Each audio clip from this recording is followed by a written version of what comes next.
Hello all, I just wanted to do a quick intro. This is pretty much unlike anything I've ever posted before, but I've always wanted to do a video in this kind of format, so I thought I'd give it a go. I've also never posted a video with my voice, so I guess this is a voice reveal. Hi everyone, this is what Madeline sounds like, but I think I've rambled enough, so without further ado. Hello and welcome. My name is Madeline, and I'm here to tell you about the hit 2001 animated cartoon, Totally Spies. Specifically, we are going to be discussing, dissecting, and investigating the fashion design present in the show and its effects on the themes the show displays. Before we begin, a bit of background. Totally Spies is a 2001 animated series produced by French animation company Marathon Media. It follows the adventures of Clover, Sam, and Alex, 3 high school girls who work as secret agents. Over the course of the show, they fight dozens of unique villains while trying to balance high school dynamics and the constant requirements of being a spy. They use their unique abilities as teenage girls to do things no other spy in the business can. But to me, one of the most unique and interesting elements of the show is the focus on fashion. Over the course of the 6 seasons the show ran, characters are wearing over 312 unique outfits. That's 3 to 4 unique outfits every episode. Most shows in a similar genre get new outfits once a season or only on special occasions. So on this front, Totally Spies is unlike any show at the time or any show that has come out since. Now this may seem impressive at first, in sheer numbers alone, but becomes even more impressive when you consider how much work went into this completely radical concept. The designers from Totally Spies didn't just copy common fashions from the times. The character designers didn't just pick up a copy of Fashion Weekly and say, well, those are the outfits for this week's episode. Instead, the process was far more complicated. The designers had to meticulously design each outfit from scratch. If you look at the outfits in any given episode of Totally Spies, you cannot find a one-to-one connection to fashions that were popular at the time.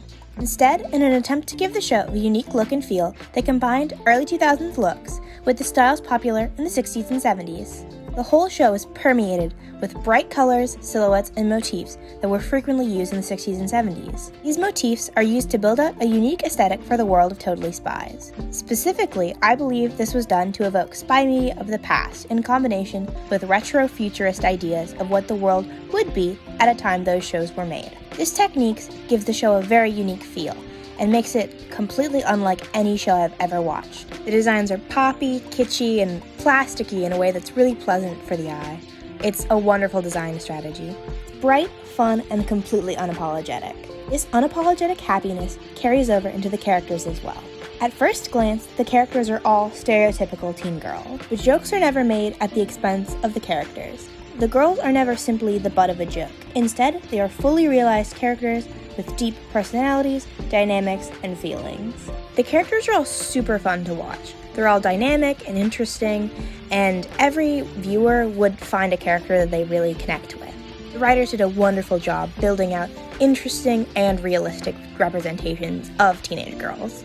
These unique and interesting representations are then furthered by the interesting ways they use the characters' personal fashion to represent their personalities and their arcs. To demonstrate this fact, I'll be going over each of the main girls and explaining how their fashion represents their character arcs as a character as well as their personalities. Let's start with Clover.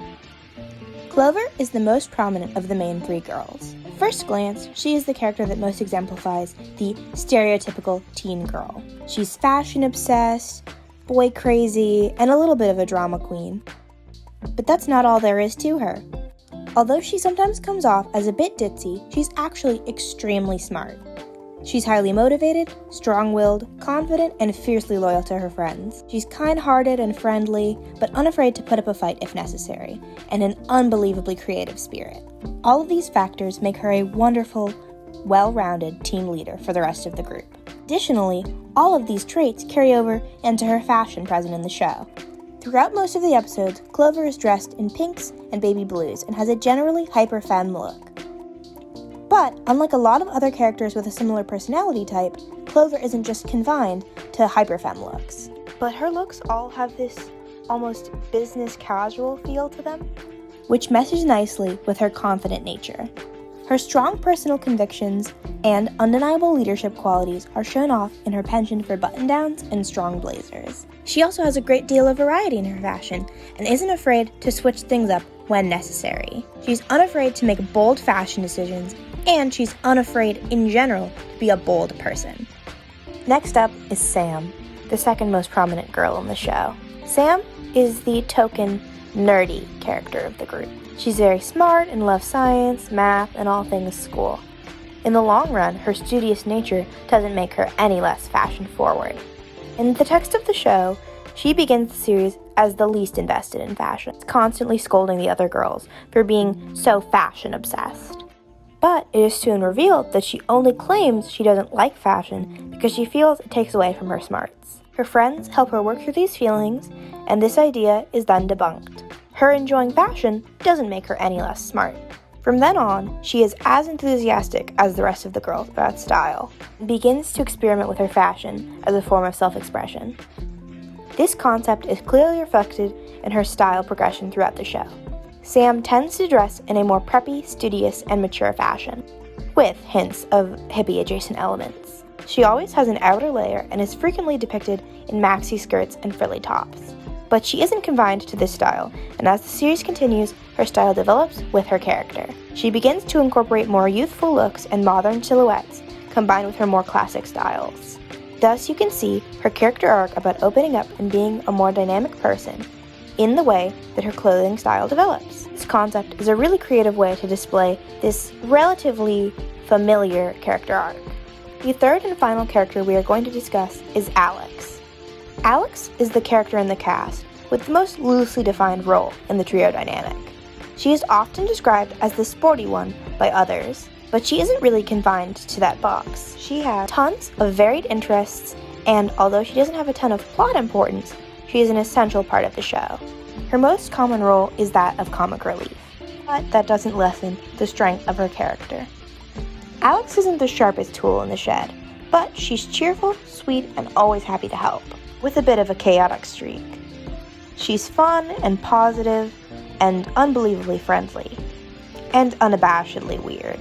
In between all of her comedic bits and fun character traits, she has a shockingly touching arc about her personal insecurities, feels inadequate compared to her friends, which, as the character with the least amount of depth in the show and the least amount of screen time, interestingly self-aware take for her to have. But her friends manage to help her work through it and tell her repeatedly how much they love and care about her. Because even if Alex isn't important to the plot, she's still deeply important to her friends. Additionally, Alex's nature as a character of color is really interesting to me. It's deeply impactful to see a character who is dark-skinned like Alex is in such a fun, cute, girly show as this, being depicted as just as cute and just as pretty and just as girly as the rest of the girls in the show. And this specifically deeply impacted me as a child. Alex's fashion in the show reflects her bubbly and a bit childish personality.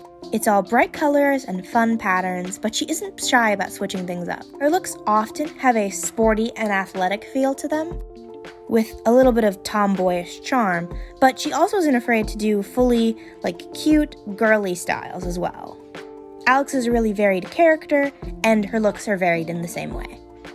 Each and every character in Totally Spies is well-rounded, interesting, dynamic, and enhanced by the styling in the show. It's really refreshing to see a show aimed at girls that treats its characters this way, specifically in the context of other shows of the time. Totally Spies isn't the only show in the genre of shows for girls. It's not the most popular or the one with the most cultural relevance. It has something its competitors don't. Totally Spies treats its audience with an unmatched level of respect. Totally Spies never talks down to its audience. It always treats them as though they are in on the joke. Jokes are never made at the expense of girls like the ones in the show. They're always made at the situations the girls have gotten themselves into. Caters towards a feminine lens, but never demeans the girls watching. Additionally, Totally Spies uniquely has no ulterior motives. There are lots of other shows aimed at girls that are good, but they come packaged with a bit of extra baggage, specifically ulterior motives. A majority of shows and media aimed at young girls is made to do one thing: sell merchandise. No matter how good a show or piece of media ends up being at the end, it still is made with profit as the main goal. We'll always come back to whatever made its shareholders the most amount of money. And often, after a while, you really begin to feel it. Most often towards the end of a show. The desire for profit often overpowers the desires of the creators, and the show suffers for it. Conversely, Totally Spies was a horribly unmarketable show. Marathon Media struggled for a majority of the show's production. It was a nightmare to make, and was almost canceled many times. The show was a logistical nightmare, made with a design philosophy unlike any show that was being made at the time, and thus, it took a lot of money and resources to figure out how to produce the show. And once the product was completed, they didn't get a lot of returns. It did well enough on TV. It got modest ratings and people seemed to like it. But merchandise sales were almost non-existent. Show wasn't being made because it was good for producers' pockets. This was a show made from a place of love, against all odds. The creators wanted to make a show about friendship and fun with strong female characters, a dynamic cast, and a wonderful world. And they did just that. Wanted to make a show for girls that treated those girls like people. And every step of the way, they went above and beyond to make Totally Spies an unforgettable experience. And it worked. When I watched Totally Spies for the first time, it completely changed my brain chemistry. It turned my sense of style and taste in media completely on its head. I was absolutely enamored with this show. It was cool and creative and stylish in a way I had never seen before. I devoured fashion magazines and I couldn't keep my eyes off TMZ. Every time my mom went to the mall, I begged her to tag along, so I could sneak off into the teen section and imagine how cool I was going to dress when I was older. And in the years since, I've watched a bunch of shows that are supposed to be like Totally Spies. Anything I could get my hands on. Anything I could find that seemed like it might recreate the feeling I got when I first saw that iconic logo. But so far, nothing's really hit the same.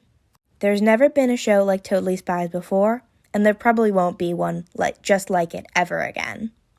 But I think we should definitely try. Even now, as I do my best to become a creative myself, I think of the example set for me by the creatives behind the most important show from my childhood.